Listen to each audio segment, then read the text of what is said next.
Hello, everyone. My name is Harini Krishnan, and I go to Folsom High School. Welcome to Know Your Charity, a talk show series that I'm honored to be hosting this year. The intent of this series is to bring on various representatives and leaders of different nonprofit and charitable organizations in the Greater Sacramento Area to come and talk to us about the great humanitarian work that they do in the community. This will serve as an inspiration for those to get out and help in the community, as well as learn about the work that these organizations do for the greater good. Today, I have with me Madhulika Ji, who is from the PreetiRang Sanctuary. Thank you so much, Madhulika Auntie, for coming and talking to me today. Well, you're very welcome, and I thank you for inviting me to be here today. Yeah, of course. And so let's just get started. What is the PreetiRang Sanctuary? Well, PreetiRang Sanctuary is a place for animals from the farm, animals that are considered food animals, and they are farmed. We call them farmed, meaning that they were in factory farms before, in animal farms before, big or small, but they were in animal farms before, and now they have a permanent home at PreetiRang Sanctuary, which is named after my parents. My mother's name is Preeti Lata. My father's name is Ranganath. And a little bit of background about us. My name is Madhulika Singh. I am a vegan and I'm a Hindu by practice. With my husband, I run a sanctuary because we believe that every animal, every living being actually deserves the chance to express itself. Every form of life deserves a chance to express itself. Regarding education, I have had 3 master's degrees in electrical engineering, in information management, and in business administration. And I have worked for 30 years in the high-tech industry in states like Connecticut, Maryland, Michigan, Missouri, and California. I have worked for General Motors. I have worked for Cisco, Xerox, Oracle, and for a bunch of small companies also. And between my husband and I, we have 4 grown human children, and we share 66 non-human children in our PreetiRang family. And they are all saved from slaughter or rescued from very neglectful and harmful situations. Wow, that is so awesome, the work that you're doing. And so for these animals that you do save, what kind of services do you provide for them? Well, we provide them with a permanent home. That means we do not adopt out our animals. Once they are here, we are committed to a lifetime of care for them, which is enough food, clean water, health services, and a clean habitat. And then we also love to spend time with them. We brush them and groom them so that they can once again learn to trust and love human beings, and they react very affectionately. And it's remarkable that these animals, they have suffered so much neglect and so much exploitation, but they're very forgiving and very trusting. They learn to love and trust us again. So it's remarkable. You just give them a stomach full of food and clean water is enough for them. They're content. But you give them love and affection and you see their personalities bloom. Each one of them is very individual. So these blanket statements like roosters are mean or cows are big and scary is it's very inaccurate. Yeah, I totally agree with that. How do you get the funds to run your sanctuary? Well, in the services I mentioned, the services we offer to the animals, but another service that we offer to human beings is that we provide them with a safe environment in which they can take care of animals. They can interact with the animals. They can get firsthand experience of animals. And because our animals are very human friendly, and of course the volunteers and the visitors need a little bit of training as to how to interact with the animals. And once that happens, the beautiful bonds form.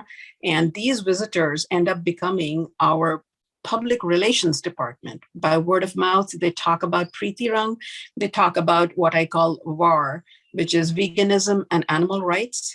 And so they are not only our PR department and our extended arms in spreading awareness, but these tours also bring us funds.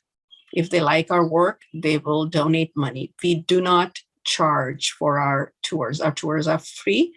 And however, right now during COVID, we are not conducting tours, but our tours are always free. So anybody, students or low-income families, anybody can come. And our fund, we are a tax-exempt public organization. We run mostly on public funds, but we also spend our personal savings in this. Okay, yeah, that's so great. And so you mentioned that some like volunteers and like visitors need training and things like that. What would that training like entail if someone were to come volunteer? Well, both volunteers and visitors need to be trained to interact with the animals because they're very excited. Many people, they love cows, but the closest they've been to cows is watch them eat on the sideways, on the highways. When you go on the side of the highways, there are pastures. They see the cows look so tiny. Or while driving up past one of these animal farms, you can see them. They look miserable. They are in tiny little cramped areas, completely living in poop and all that.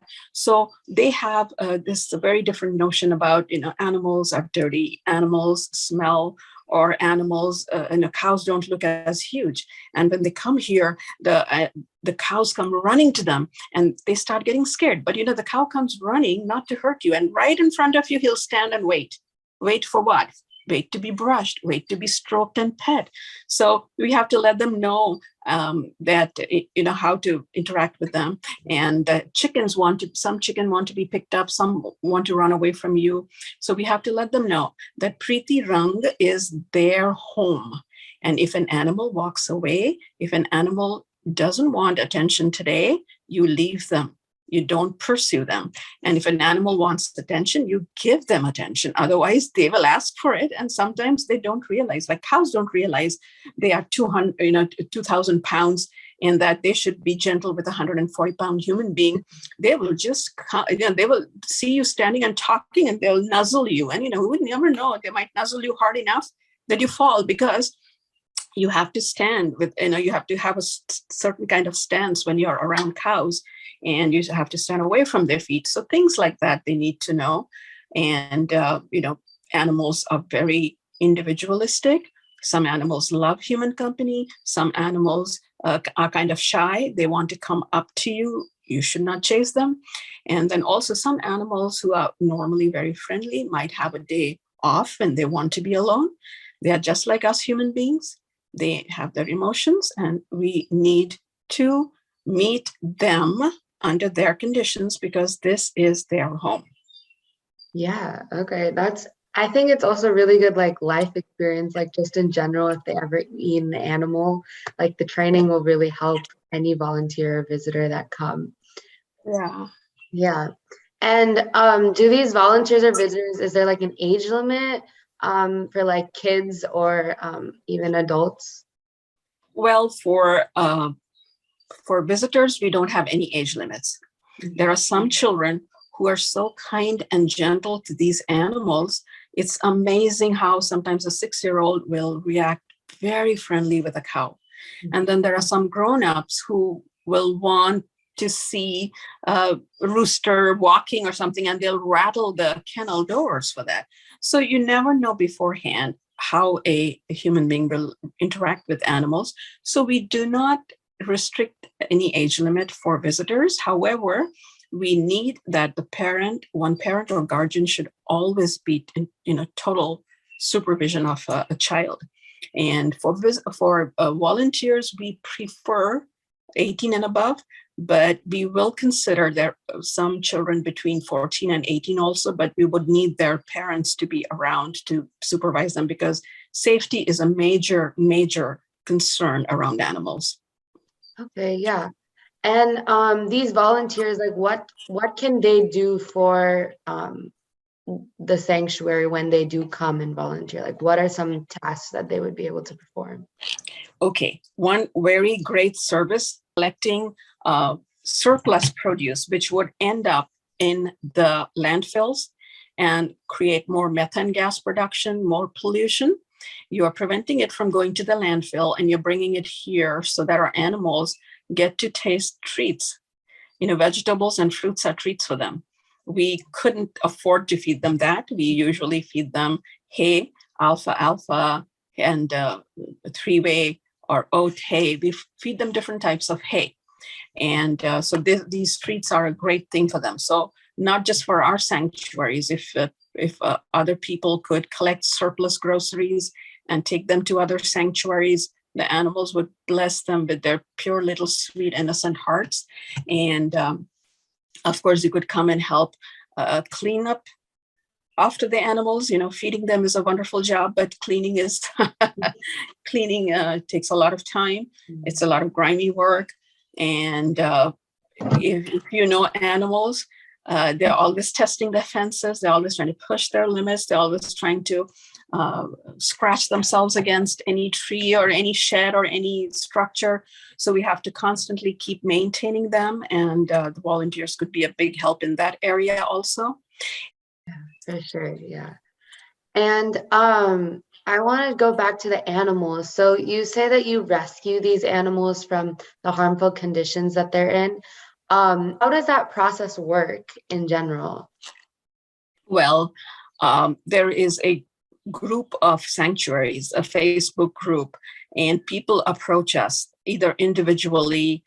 So we spread the message on the sanctuary network to see who has availability at a certain point of time.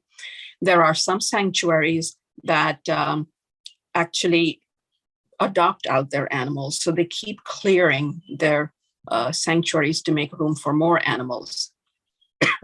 So they have a very strong network of adopters, private adopters, other adopters, and there is no dearth of animals that need to be rescued. So individuals might see an animal that is suffering in their neighborhood, or during their walk, they might become friends with an animal and they see the animal is not in good living conditions. They might want to save them. So a lot of individuals approach us. And if you were to guess, which is the most abandoned animal and the most declined by sanctuaries because we are overflowing with them, what would your guess be? Birds. They're birds. Really? Yeah. They're roosters. A lot of people, they believe that they can get fresh eggs. They raise chicken in their backyard. And so when you buy chicken that 2-3 days old, the gender determination is so poor. Our personal experience is gender determination is 50% quality, meaning that if you buy 5 chicken thinking that you'll get eggs from them, 2 to 3 of them will turn out to be roosters. And there isn't enough room for them in sanctuaries, so people just abandon them. The roosters are found abandoned on highways, on streets, in parks. Sometimes dogs will find them and tear them and hurt them, and cats will hurt them. It's amazing how many animals are dumped on the streets. Animals are rescued from the strangest of places. They'll be running around out in some residential area. We've had goats rescued from residential area. Yeah, it's horrible what these animals go through. But Yeah. It's great that you guys are able to rescue them and provide them a safe home that they need and are nurtured in. How did you find out about this? What inspired you to come up with this idea of a sanctuary and to rescue all these animals? Well, like I told you, I had a high-tech experience, and I've always been a city girl in India. I was raised in Kolkata, which is the largest city on the east. So